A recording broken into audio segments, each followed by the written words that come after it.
Pemirsa Denpasar pindah ke daerah urban, menjantan dados pekibeh ring lahan pertanian. Tapi malih alih fungsi lahan ke kantenang, ageng anggen permukiman.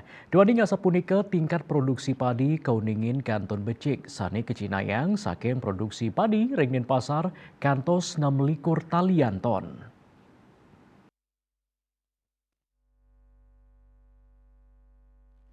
Kepala Dinas Pertanian Kota Denpasar Anagung Gede Bayu Brahmasta Mausang hasil produksi Nyabran Warse, padi kantun dados produk pertanian unggulan ring Kota Denpasar yening saihang sareng produk hortikultura rumasuk pedes miwah bawang.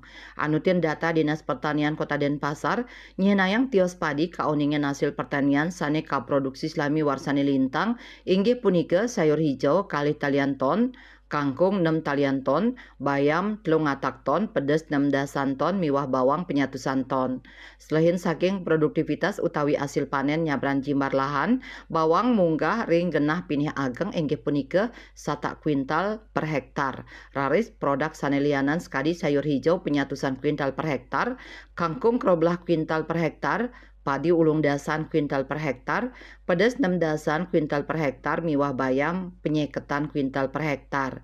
Bayu Brahmasta ngowohin padi kauningin dados produk pertanian unggulan ring Kota Denpasar. Indika inucap kepanggih santukan padi binako produk pangan utama ring sajeroning ketahanan pangan kramene.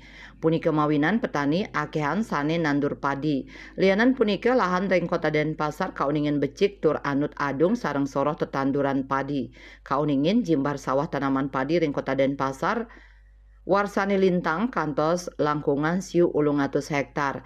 Asa punika taler pekaseh subak intaran barat sanurkau made Sudiartano Mausang kantos mangkin kanton wenten toyane sani ngawinang petani kanton sidang limbakang sangkaning subak inucap ngelaksanayang pola bergilir. Asmara Putra Bali Pos Nguningaya.